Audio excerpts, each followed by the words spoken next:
नमस्कार, मैं हूं राहुल शर्मा। आप देख रहे हैं SP9 न्यूज़। स्वागत है आप सभी का हमारे इस खास प्रोग्राम में। प्रोग्राम की शुरुआत हम करेंगे स्मृति ईरानी से। क्या स्मृति ईरानी जल्दी गिरफ्तार होने वाली हैं? क्या ED और NCB का शिकंजा स्मृति ईरानी पर भी कसेगा? जी हां, दरअसल स्मृति ईरानी की बेटी ज्वाइस ईरानी का जो काला कारनामा निकल कर सामने आया है, उसके बाद ये माना जा रहा है कि स्मृति ईरानी की मुश्किलें बढ़ सकती हैं। अभी हाल ही में हमने देखा संसद में किस तरह से खुलकर चीख चिल्ला रही थी स्मृति ईरानी। दरअसल स्मृति ईरानी को दिक्कत इस बात से नहीं थी कि द्रौपदी मुर्मू को लेकर अधीर रंजन चौधरी ने यह बात कही। दिक्कत इस बात से थी कि उनकी लड़की का काला सच क्यों कांग्रेस पार्टी ने उजागर कर दिया, क्यों कांग्रेस पार्टी ने उनकी बेटी ज्वाइस ईरानी का सारा सच जनता को बताया। स्मृति ईरानी चाहती थी उनकी बेटी का ये सच चार दीवारी में बंद रहे, बंद कमरे में ही रहे, लेकिन कांग्रेस ने बाकायदा सबूतों के साथ दिखाया। जी हाँ, रेस्टोरेंट के नीचे लिखा हुआ है BAR यानी कि बार, वो बार जहां पर महंगी महंगी दारू बेचती थी स्मृति ईरानी की बेटी। आलीशान तरीके से वहां पर पोर्क और बीफ बेचा जाता था, वहां पर परोसा जाता था। और स्मृति ईरानी को जब पता चला कि उनकी बेटी का काला कारनामा सच आ गया तो चिल्लाने लगी, तड़फड़ाने लगी। और संसद में जीता जागता उदाहरण उसी का था। सबने देखा कि आखिरकार ऐसा क्या हो गया है, स्मृति ईरानी की इतनी जो है जिज्ञासा देखने को मिली, इतनी परेशानी उनको होने लगी। देखिए, सीधे तौर पर हम यहाँ पर इसलिए बात कर रहे हैं ED और NCB की, क्योंकि पश्चिम बंगाल में लगातार ED और NCB का काम जारी है। लगातार ED के छापे पड़ रहे हैं। जी हाँ, पार्थ चटर्जी, अर्पिता मुखर्जी, TMC के कई मंत्रियों के घर पर लगातार, जी हाँ, रंगीन नोट बरामद हो रहे, गुलाबी गुलाबी नोट मिल रहे हैं, नोटों से भरा बंडल मिल रहा है। और एक नहीं, दो नहीं, 14 बक्से ले जाए जा रहे हैं। जी हाँ, आए दिन 14 15 बक्से जिनमें नोट भरकर ले जाया जा रहा है। पूछताछ हो रही है, पुलिस लगातार पूछताछ कर रही है। और ऐसे में यह माना जा रहा है कि क्या वाकई जिस तरह से छापे विपक्ष के यहाँ पड़ रहे हैं, ऐसे ही छापे क्या स्मृति ईरानी के यहाँ पड़ेंगे? क्योंकि अभी तक ये देखा जा रहा है कि स्मृति ईरानी ने भी गैर कानूनी तरीके से शराब को बेचा है। उनकी बेटी गैर कानूनी तरीके से शराब को बेच रही थी, जिसकी महज 18 साल की उम्र है, जो बालिग भी नहीं हुई है, वो गैर कानूनी तरीके से शराब बेच रही थी। वहां पर जो है मांसाहारी सामान बेचा जा रहा था। तो ऐसे में क्या लाइसेंस स्मृति ईरानी की बेटी के पास था? सीधे तौर पर देखा जा रहा है कि जो रेस्टोरेंट बार चलाया जा रहा था चिली एंड सॉस, वो जो बार था वो एक ऐसे आदमी के नाम पर था जिसकी 1 साल पहले मृत्यु हो चुकी है।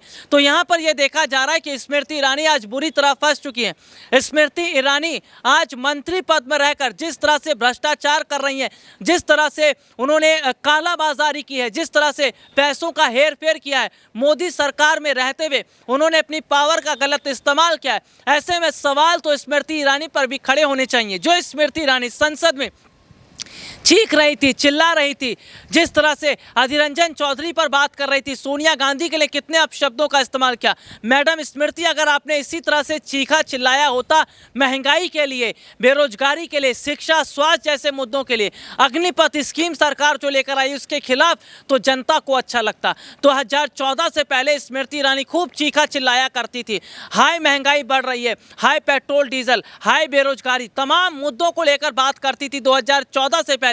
लेकिन 2014 के बाद जैसे ही मोदी की सरकार आई, उसके बाद स्मृति ईरानी ने धरना प्रदर्शन तो छोड़िए, एक प्रेस कॉन्फ्रेंस तक नहीं की। प्रेस कॉन्फ्रेंस जब भी करती थी, गांधी परिवार को लेकर, कांग्रेस को लेकर सवाल खड़े किए जाते थे, कांग्रेस पर कितने आरोप लगाए जाते थे। लेकिन क्या आज ये नहीं देखा जा रहा है कि मोदी सरकार में कितने ऐसे मंत्री हैं जिन्होंने सोनिया गांधी के लिए बुरा भला कहा हो, विपक्षी पार्टियों के लिए बुरा भला कहा हो। यहां तक कि अगर हम बात करें, कांग्रेस की एक महिला थी, जी हाँ, सांसद रेणुका उनका नाम था, और खुद प्रधानमंत्री नरेंद्र मोदी ने उन्हें सुपनखा तक कह दिया था। तो क्या वो महिला का अपमान नहीं था? तो ऐसे में हम देख रहे हैं मोदी सरकार के कितने बड़े मंत्रियों ने सोनिया गांधी और तमाम कांग्रेस की महिलाओं का अपमान किया है। और ताज़ा उदाहरण देखिए, किस तरह से विपक्षी पार्टी की ये महिला जब सड़क पर उतरती हैं, प्रदर्शन करती हैं, किस तरह से ये लोग अपनी आवाज़ को बुलंद कर रही थी। पुलिस इनको घसीट कर ले जाती है, खींच कर ले जाती है, तब स्मृति ईरानी को महिलाओं का दर्द नजर नहीं आता। उत्तर प्रदेश में हाथरस जैसी घटना घट जाती है, उत्तर प्रदेश में कई घटनाएं घटी महिलाओं के साथ, तब तो दुख दर्द नहीं हुआ स्मृति ईरानी को। लेकिन आज हम देख रहे हैं कि स्मृति ईरानी को दुख दर्द हो गया, क्योंकि उनकी बेटी का काला कारनामा सामने आ गया। सीधे सीधे सीधे तौर पर देखा जा रहा है कि स्मृति ईरानी की वजह से मोदी सरकार लगातार फंस रही है और विपक्ष लगातार कह रहा है कि स्मृति ईरानी को अपने मंत्री पद से इस्तीफा देना चाहिए, स्मृति ईरानी को जेल होनी चाहिए। मंत्री पद पर रहते हुए गैर कानूनी तरीके से उन्होंने काम किया है। जी हाँ, इनलीगल तरीके से शराब को बेचा जा रहा था, इनलीगल तरीके से काम किया जा रहा था। तो सीधे सीधे तौर पर देखा जा रहा है कि स्मृति ईरानी का सच सामने आने के बाद बीजेपी के तमाम बड़े नेताओं ने चुप्पी तो साध ली है, लेकिन अधीर रंजन चौधरी के उस छोटे से बयान पर, जिस पर उन्होंने माफी तक मांग ली, लेकिन उस पर सड़क से लेकर संसद तक भारी हो हल्ला, भारी प्रदर्शन देखने को मिला है। और तो और ये तक देखने को मिल रहा है कि किस तरह से बेवजह छोटे से मुद्दे को बीजेपी आज घेरती चली जा रही है, क्योंकि बीजेपी ये बात जानती है विपक्ष अगर महंगाई, बेरोजगारी, शिक्षा, स्वास्थ्य जैसे मुद्दों पर बात करेगी तो सरकार के पास कोई जवाब ही नहीं है, सरकार के मंत्रियों के पास कोई जवाब नहीं है।